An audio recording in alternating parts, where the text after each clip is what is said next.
Hola a todos, hoy estamos con un invitado especial y tenemos un gran honor tenerlo aquí con nosotros. Es Leo Piccioli, que desde Argentina estamos haciendo una videollamada. Así que hola Leo, ¿cómo está todo por allá? Hola, Jesús, un placer estar aquí contigo y con toda la audiencia. Sí, acá mucha gente esperándote para poder ver todo lo que nos tienes que decir en esta entrevista que tenemos acá en Book. Bueno, Leo Piccioli es un especialista en liderazgo y cambio tecnológico, así que nada más interesante que poder conversar contigo sobre lo que la pandemia ha provocado. Mira, un invitado. Hay que adivinar Sobre, qué tipo de animal es a partir de la cola. claro, un Y del hecho de mapache. que se pone en mi regazo cada vez que tengo una entrevista. Así ¿Ah, que sí? Ah, qué bueno. con esos dos datos hay que adivinar si es un gato o un delfín. Bueno, Leo Piccioli es un especialista en liderazgo y cambio tecnológico. Él es conferencista también y escritor. Y bueno, nada más mejor que en estos momentos de pandemia en el que todas las empresas quizás han sufrido algunos cambios desde tecnológicos y sobre liderazgo, o cómo enfrentar y adaptarnos también a esta nueva modalidad de trabajo. Es que por eso es que queremos conversar contigo, Leo, para que nos puedas dar un poco, nos vayas guiando, nos des consejos y puedas también conversar con nosotros sobre esta visión general de lo que está pasando a nivel mundial. Eh, entonces, quizás poder partir pensionándote, ¿cómo se vio el liderazgo? ¿Cómo has visto tú que ha cambiado o no el liderazgo en estos tiempos de pandemia? Creo que tengo una visión un poco distinta a la habitual. Yo creo que lo único que hizo la pandemia fue acelerar algo que iba a suceder igualmente. Entonces, había un proceso como de siglos en donde el liderazgo era inicialmente un liderazgo muy a partir de la fuerza o de Dios, digamos, un liderazgo de obediencia obligatoria y un líder que era o un rey o un político o un jefe o un maestro en una escuela al que teníamos que respetar por el puesto que ocupaba, no importaba lo que hiciera y había que obedecer. Y veníamos pasando a un liderazgo mucho más empático, mucho más, que mira más al futuro, que mucho más soñador, mucho más visionario, en donde el líder nos invita a un mundo mejor y dice, súbanse, acompáñenme, que vamos a construir esto. Venía pasando esto y de repente ese jefe del siglo XX, siempre lo llamo Osvaldo, espero que nadie se ofenda, pero para mí es Osvaldo. Osvaldo es un tipo, es buena persona, educado, o sea, nació tal vez en el 60, tiene unos 60 años, y es jefe de un call center, y toda su vida dijo, la última vez que lo dijo fue a principios de enero, dijo, nunca voy a permitir que mis empleados trabajen desde la casa, porque el ojo del dueño engorda de ganado. Él se sentía el dueño de la empresa, y él decía, si yo estoy acá, todos van a trabajar más porque yo estoy acá, porque los estoy viendo cara a cara. Y ¡pum! Todos sus reportes sabían que de alguna manera en el futuro iban a trabajar de la casa, las cosas, pero él estaba convencido de que no. Y él decía, nunca va a suceder. Vino la pandemia, cuarentena, no nos queda otra que trabajar de casa. No nos queda otra que acelerar el cambio que se venía dando. Y Osvaldo, tan soberbio, a pesar de ser buena persona, era súper soberbio, estaba convencido que nunca iba a suceder, no lo va a admitir, no va a decir, me tengo que comer mis palabras, pero se tiene que comer sus palabras, tiene que decir, ay, esto de lo que estaba convencido cambió radicalmente, el mundo es distinto, se puede trabajar remoto, y no solamente se puede, sino que mi equipo está mucho más contento y es mucho más productivo remoto. Y no solo eso, yo estoy mucho más contento de pasar más tiempo con mi familia, de poder almorzar y hacer una pequeña pausa que antes comía en el escritorio. Entonces, creo que a ver, yo miro siempre el largo plazo. Desde el punto de vista del largo plazo, esto está buenísimo. Esta pandemia, esta cuarentena es maravilloso. Y digo esta porque viene otra después y vendrá otra después. O sea, esta no es la única pandemia de la historia de la humanidad, ni mirando para atrás ni mirando para adelante. Pero esta pandemia está buenísima, mirando de largo plazo. Ahora, me meto en el corto plazo, me meto en el día a día, me meto en esa persona que va caminando por la calle, que o tiene miedo de enfermarse, o perdió su empleo, está buscando un empleo, ¿no? Y la verdad que de corto plazo hay miles de variantes por las cuales es terrible, es malo. Pero si nos alejamos, miramos el largo plazo, es un cambio en el liderazgo que es súper positivo, que es difícil porque, bueno, vos sos más joven que yo, pero a mí me educaron de una manera en donde hay que obedecer. Mm.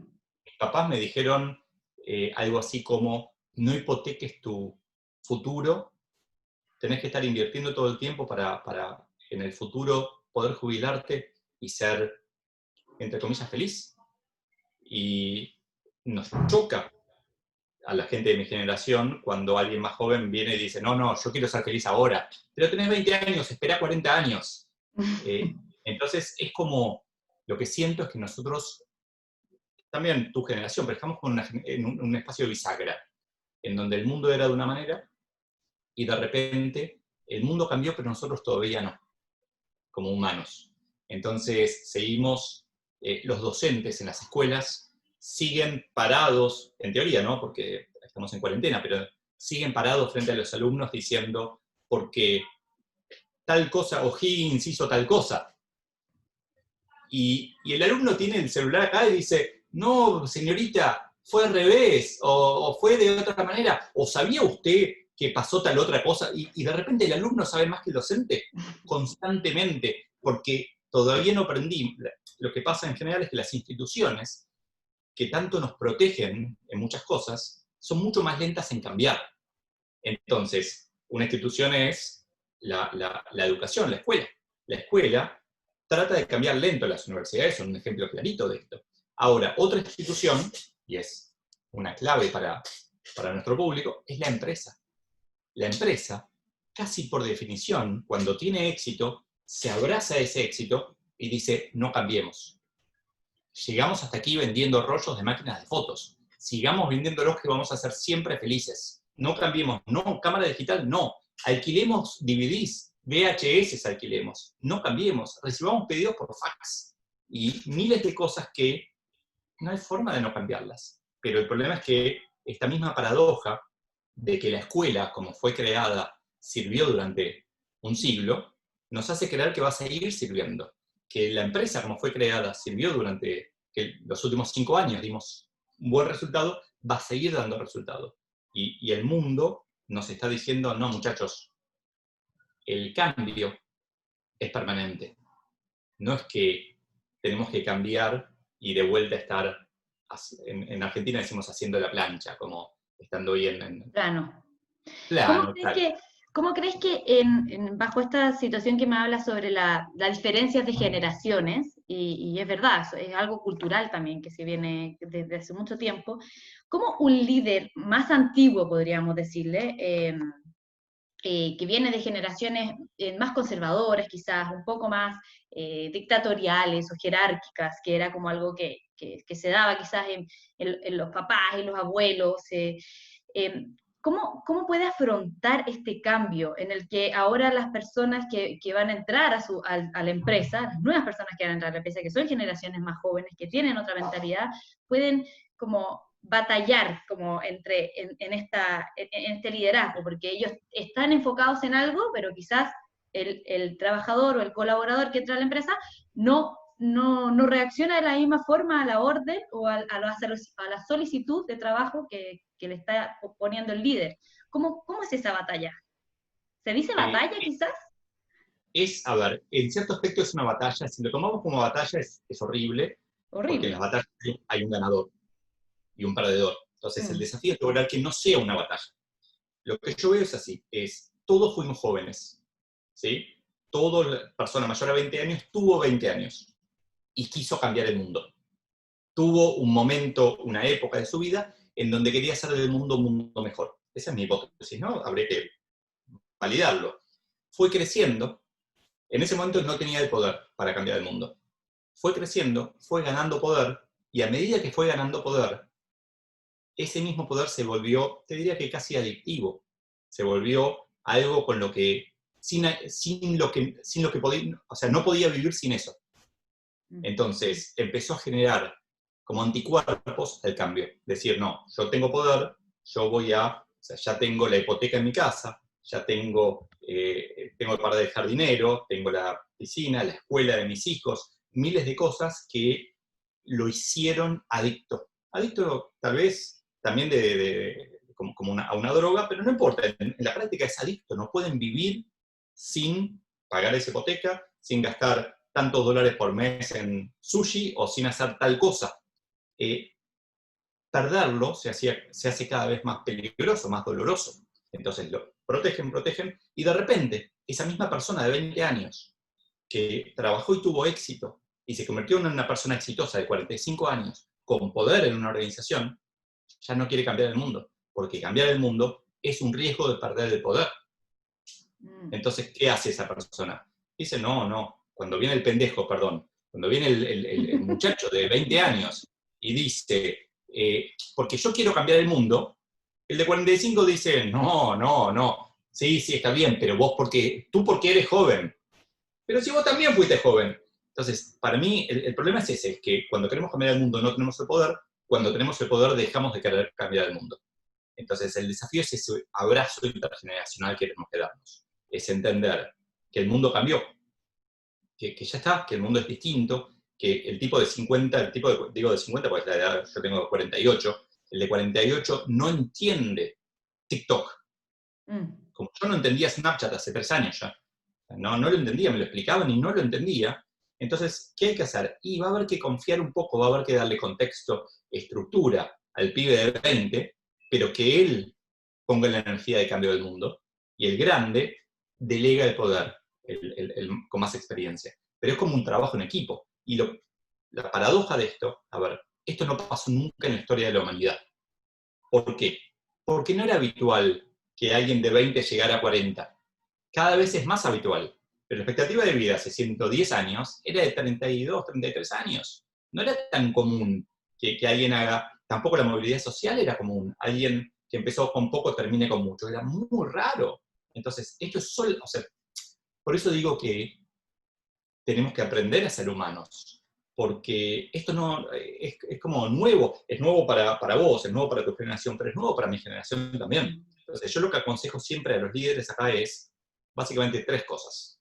Una es humildad, saber, ahora hay 7.700 millones de habitantes en el mundo, no sabemos todo, siempre hay más por saber. O sea, es saber que no sabemos, es saber, ser conscientes de nuestra ignorancia. Curiosidad, querer saber, no dejar nunca de aprender. Yo estudio todos los días, informalmente, no voy a la universidad. De hecho, no descreo del modelo de la universidad para mantenerse actualizado, es como muy difícil, pero dijimos, humildad, curiosidad y largo plazo. Esta idea de que, en general, a ver, hace poco entrevisté a una persona que admiro, que es Fred Kaufman, y que lo dice de una manera muy clarita, dice, todo lo que hace bien sabe amargo, y todo lo que sabe dulce te hace mal. Entonces, ese largo plazo es un poco lo que nos decían a vos tus abuelos, a mí, mis papás o mis abuelos también, no hipoteques tu futuro, es como posponer el placer presente por placer futuro, pero hay que encontrar el equilibrio, hay que encontrar la forma de pensar en el corto plazo, pero tener el largo plazo todo el tiempo, porque el corto plazo se mete solo en nuestras vidas. El corto plazo es la notificación de Instagram, es el breaking news que te aparece en la televisión, si alguien ve televisión todavía, es el WhatsApp de tu jefe o de tu colega o de tu cliente. O sea, todo el tiempo el corto plazo se mete solo en la vida. Entonces hay que meter el largo plazo como líderes constantemente. Entonces, si te fijas, los líderes que admiramos, te nombro 3, o sea, los 2 que nombrábamos habitualmente hubieran sido Mandela y Gandhi. Agrego un tercero y vas a ver que tienen algo en común, que es Elon Musk. Que de alguna manera los 3, para algunos están locos. En el momento en que estaban generando el cambio que querían generar, estaban locos. O estaban haciendo algo ilegal, como Mandela y Gandhi. Pero los 3 querían cambiar el mundo. Y los 3 sabían que no lo podían hacer en el corto plazo. Uno pasó 20 años en prisión, el otro hizo no sé cuánto tiempo de huelga de hambre, y el otro dice, en tantos años vamos a tener humanos en Marte. Y está todo, o sea, todos como que construyeron a largo plazo. Entonces, para mí esa es como humildad, curiosidad y largo plazo. Y hablo de estos tres personas admirables, pero cada uno de nosotros, esa persona quien va a poner un restaurante en la esquina de un barrio, está mejorando el mundo, lo hace para mejorar el mundo. Es un líder que va a mejorar el mundo a su escala, más pequeña, pero va a tener impacto positivo en vidas de sus trabajadores, de sus comensales, de la gente que pasa por ahí y vea que la esquina mejoró, o que la comida es más rica, o que hay algo mejor, que es más barata. Entonces creo que tenemos que entender que ese liderazgo mutó y que las claves son, para mí, en mi opinión, y ahí tengo que ser consistente con lo que digo, tengo que ser humilde y aceptar que tal vez estoy equivocado. Humildad, curiosidad y largo plazo. Eso es lo que practico yo constantemente. Hay algo muy lindo que lo que dijiste ahí, que yo he conversado con mucha gente y me dicen, ya, pero ser un líder. Uno piensa que un líder es alguien famoso, es alguien que realmente va a cambiar la vida de un montón de personas. Y es algo muy lindo ahí. Todos pueden cambiar el mundo a su escala. O sea, todos son 100%. líderes, todos tienen esa capacidad, todos tienen esas herramientas, pero lo van a cambiar a su propia escala. O sea, ojalá poder alentar a todos a que todos sean líderes, porque todos lo son. Es que te lo pongo en otras palabras que lo hacen más digerible. Es la idea de ser víctimas o protagonistas. Mm. Entonces, frente a cada situación de la vida, siempre hay opciones. Ahí os recomiendo, si no han leído el libro de Viktor Frankl, El hombre en busca del sentido, léanlo. Es duro, no es para leer en un domingo de la tarde, es como para leer tranquilo, con tiempo, pero Frankl es psiquiatra y cuenta cómo fue preso en Auschwitz por los nazis, y cuenta en la primera parte del libro su vida en Auschwitz, que primero te da una sensación de lo que estás sufriendo vos hoy, o sea, cualquier cosa que estemos sufriendo, es nada al lado de lo que sufrió este tipo y millones de otras personas. Eh, pero después cuenta lo que aprendió de quienes tuvieron, entre comillas, éxito, quienes salieron adelante. Al final, los que salieron adelante fueron los que tenían un sentido, los que tenían un motivo para ir más allá. Pero es interesante cómo todos tenemos, es como si nos enfocamos solamente en el día a día, ok, voy a hacer esto para comer hoy, y acá en Argentina es muy común, de hecho mi mayor crítica a la Argentina en sí como país es el no meter el largo plazo en la agenda, nunca. Siempre es, pero no tengo con qué comer, ¿por qué vamos a hacer una fábrica de alimentos? No tengo con qué comer hoy, quiero comer hoy, dame la plata, dame el dinero ahora para comer hoy. Ese es el diálogo acá en Argentina todo el tiempo, y lo que yo trato de hacer, tal vez por eso, porque soy argentino, meto tanto el largo plazo, es que creo que es buena parte de la solución a los problemas. Entonces, cualquier persona, un estudiante en la universidad, un emprendedor que hace un postrecito para vender, o un adolescente en la casa, puede liderar, porque hay otra cosa interesante acá, que te agrego, que es que no me interesa lo que diga un líder, es irrelevante. Si Gandhi decía, tenemos que hacer una revolución no violenta, y el tipo iba con un bate a pegarle en la cabeza a la gente, yo no le creía. Lo único que me importa es lo que hagan, es el que pongan el cuerpo. Es Elon Musk contando, yo no lo haría, pero contando que el tipo duerme 3 horas por día para manejar una empresa que hace autos eléctricos y para poner humanos en Marte. O es Mandela, que pasó años en prisión, y no, de vuelta, a una escala mucho menor, no me importa, es como me pasa muy común en todos los países. Muchos jóvenes que dicen, yo soy emprendedor. ¿Sí? Mostrámelo. No, en LinkedIn puse emprendedor.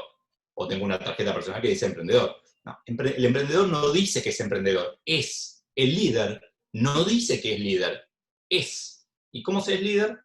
Actuando, liderando, inspirando. Entonces, imagínate esta situación.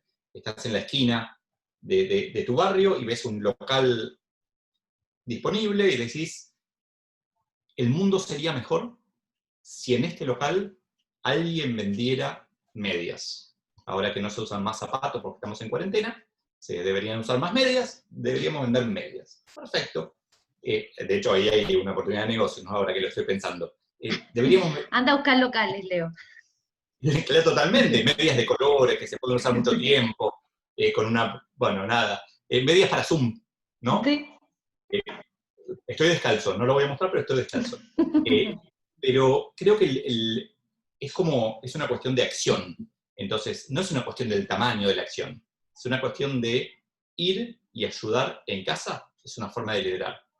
Ir, me pasa muchas veces, la gente me dice, mi jefe, no soporto a mi jefe. Lideralo. ¿Cómo lideralo? Claro, lideralo. Fíjate cómo podés influir en tu jefe. ¿Qué te pensás? ¿Que tu jefe no es humano? ¿Que no escucha? ¿Que no tiene necesidades? ¿Que no tiene deseos? ¿Que no tiene objetivos? Encontrar la forma de influir en tu jefe. Ser el jefe de tu jefe.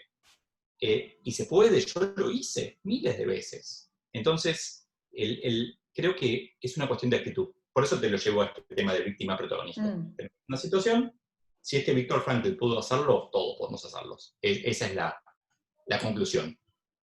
Oye, Leo, y con la pandemia no solamente nos vimos afectados obviamente, este tema de liderazgo también, pero sino por el cambio tecnológico que hubo también, y que quizás unas empresas ya venían un poco con este cambio tecnológico desde antes y otras se vieron quizás como amenazadas por esta tecnología y tuvieron que adaptarla rápidamente.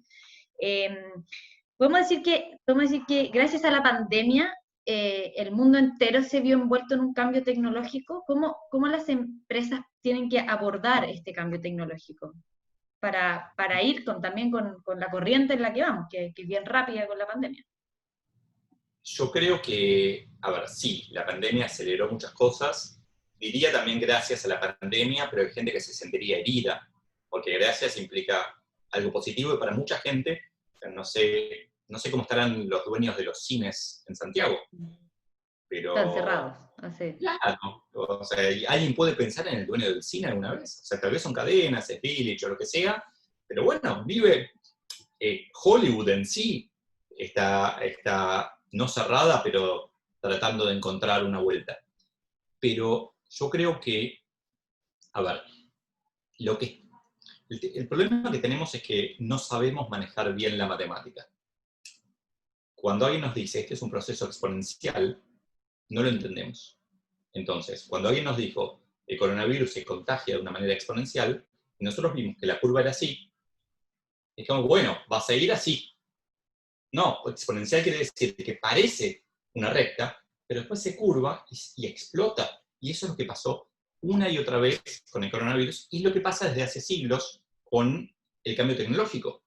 Es exponencial, cada vez más rápido, pero en el entorno del día de la fecha, de cualquier día, parece lineal. Parece que el cambio es poquito. Pero si nos ponemos a pensar, hace 12 años yo dije, nunca en la vida voy a dejar de usar mi BlackBerry, porque el teclado de la BlackBerry es lo mejor del mundo.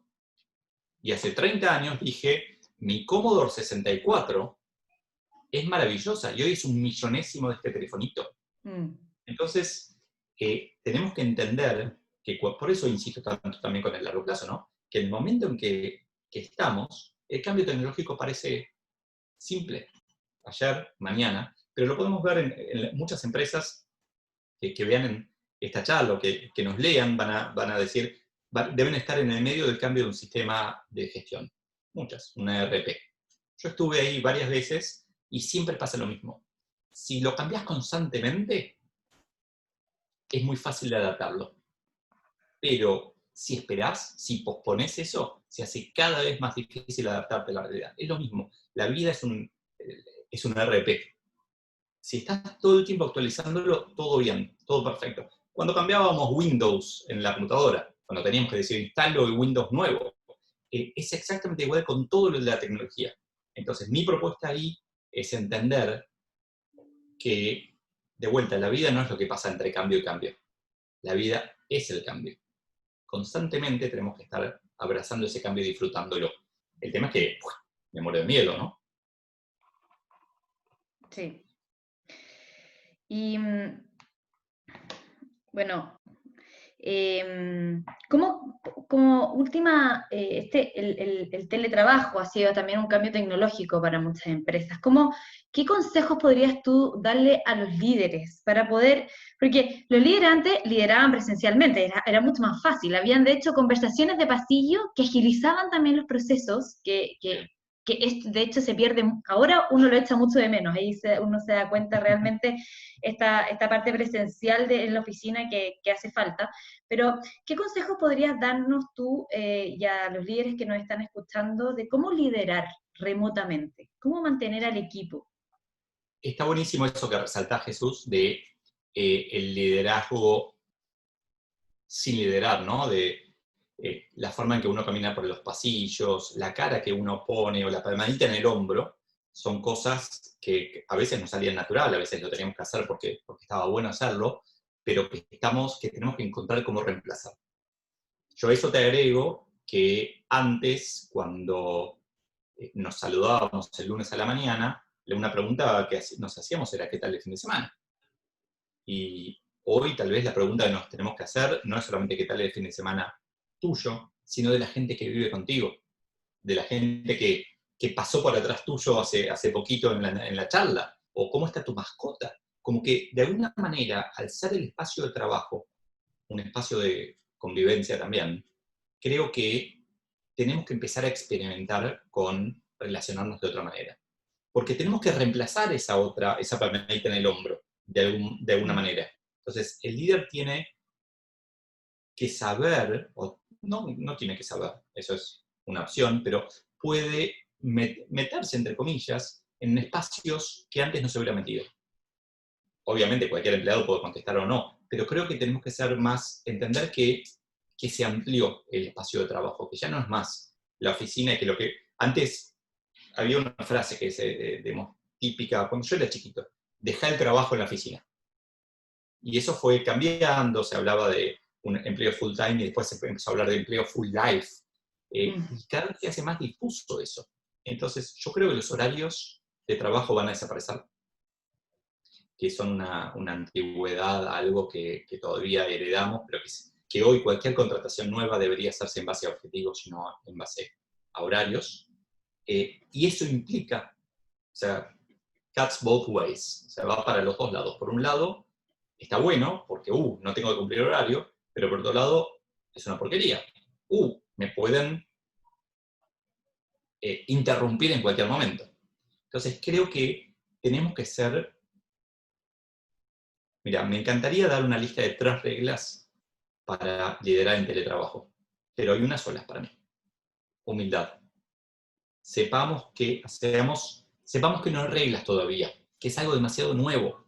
Entonces, creo que tenemos que preguntar, empatizar, tenemos que encontrar la forma de reemplazar esa palmadita en el hombro, pero me parece una oportunidad maravillosa para, por ejemplo, el introvertido, el líder introvertido, ese que mandaba los mensajes por Slack antes que levantarse y dar una palmadita en el hombro a la persona de al lado, simplemente porque se sentía más cómodo por Slack. Creo que esto como que empareja muchísimo la cancha para todos. Entonces me parece que es una oportunidad para esos introvertidos de salir un poco más, de no tener que poner físicamente la cara, sino que hacerlo. Y para los extrovertidos de aprender que a veces hay que como canalizar de otra manera estas cosas. Pero yo trataría de hacer muchas preguntas, eso para mí es la clave. Hacer muchas preguntas, dejar bien claro los compromisos, tener bien claro que los horarios son cada vez menos importantes. De hecho, me pasa algo curioso. Veo más y más que... a ver, acá en Argentina, tal vez en Chile pasaba también en el interior, todavía muchos negocios cerraban para la hora de la siesta. En la ciudad no, en Buenos Aires ni loco. En Buenos Aires trabajamos mucho. Bueno, yo estoy viendo que ahora con esto del teletrabajo, si yo tuviera que decir, hacer un gráfico con la intensidad de mi trabajo y también del trabajo de los demás, te diría que después del almuerzo hay un bajón. No de 1 hora de almuerzo, de 2 o 3 horas. De alguien que duerme la siesta o que pasa un rato con la familia o que se va a dar una vuelta a la manzana. Y en contraparte, después de las 6 de la tarde, cuando se cortaba todo, sigue habiendo movimiento. O sea, recibo pedidos de cotizaciones a las 6:30, 7 de la tarde, cosa que no pasaba nunca antes. Entonces, creo que también está cambiando eso. Para mí, lo que tenemos que tener claro ahí es que no nos podemos aferrar al pasado. Ese 9-18, 9-17, lo que sea, 8-17, el horario que teníamos se empieza a hacer más gris y empezamos a fluir de alguna manera, a ser un poco más humanos, ¿no? Y dejarnos llevar y dejar de tener tantas reglas estrictas. Me acuerdo, hace poco alguien me mandó de la empresa que distribuyeron hace un par de meses, en medio de cuarentena, el dress code, el código de vestimenta. Porque todos los años distribuían uno antes del invierno y uno antes del verano.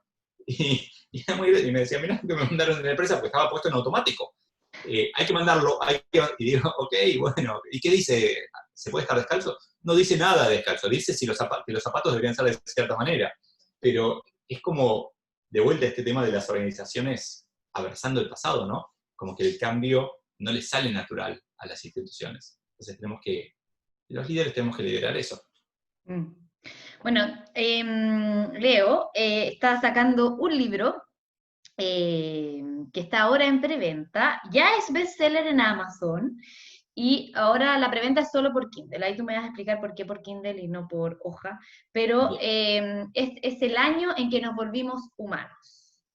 Es un libro Aunque que... humanos y un poco locos, yo creo también, que todos tenemos a un ver, poco la locura. segunda parte se va a llamar, como me sugeriste antes de empezar, Ah, qué el año en que bueno. nos volvimos locos. Qué bueno, pero Eh, ahí que esté en el recordatorio ahí al principio y que sea para mí, ¿ya? Con Bueno, agradecimiento del año que nos volvimos locos. Pero especial para ti. cuéntanos un poquito sobre este libro. ¿Fue una inspiración de cuarentena? ¿Lo venías trabajando desde No, antes? es un libro que vengo hace 2 años trabajando, se iba a llamar El siglo en que nos volvimos humanos, Ujú, porque para mí estaba pasando eso en el siglo XXI, pero digamos, todo esto me forzó, o sea, era uno de esos libros que vengo alimentando, creciendo, desarrollando, para publicar en algún momento, y esto me empujó a hacerlo rapidísimo.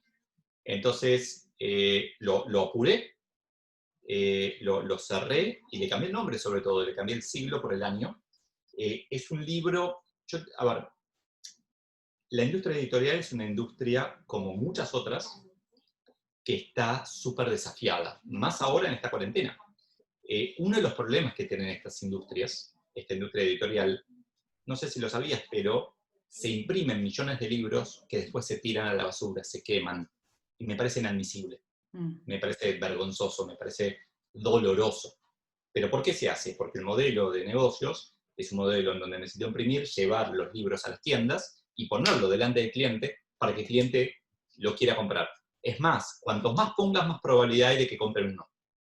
Lo cual es psicológico, pero no está bueno para el planeta.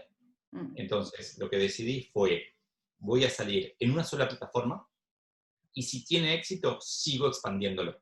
Entonces, mi anteúltimo libro, Soy Solo, que está gratis en Spotify y hasta el PDF está gratis y se consigue en papel también, pero ya está publicado por todos lados. Este libro está solamente en Kindle y si anda bien en Kindle, se distribuye el 14 de septiembre a todos los que lo hayan comprado. Si sale bien en Kindle, que quiere decir, si se vende muy bien en Kindle, expandiré a otras y eventualmente saldrá en papel. Y mi objetivo, mi deseo, es que el papel sea print on demand, sea que se imprima, que es un desafío porque no hay una solución más que la de Amazon, no hay una solución iberoamericana, digamos, consistente en donde un autor puede decir a un conjunto de imprentas, háganme esto. Lo puedo hacer en uno por uno en los países, pero tampoco es mi trabajo, soy autor, digamos. Pero hoy es un motivo de orgullo, de hecho hoy en este momento de la entrevista lancé ayer y hoy ya es bestseller en la categoría en Amazon. Se actualiza todo el tiempo, así que tal vez en una hora no lo sea más, pero por eso estoy Pero disfrutando y estoy con... ahora es Ahora, bestseller de Amazon. exacto, vamos todavía desde anoche. Bien, bueno, esperamos, Leo, que sea un éxito, que perdures en este bestseller de Amazon por mucho tiempo más y que puedas expandirlo a todos lados. Y bueno, nosotros ya vamos ahí a caer en la preventa para poder leerlo. El año en que nos volvimos humanos, de Leo Piccioli, para que todos lo bajen, lo descarguen, lo compren. Y bueno, y el 14 de septiembre ya va a estar disponible para todo el mundo. Así que No se lo pierdan y bueno, muchísimas gracias Leo por estar acá con nosotros, por compartir un ratito de tu mañana para conversar sobre el liderazgo, tecnología y bueno, en el mundo loco en el que estamos viviendo ahora y que todos tenemos que adaptarnos. Así que Y que, bueno, que ser humanos y ser humanos. y locos. Sí. Bueno, te mandamos un beso acá desde Chile, así que te vaya muy bien y esperamos que te cuides y estén todos allá bien en Argentina. Muchas gracias, que tengan un lindo día. Gracias. Chao, Leo. Chau, chau.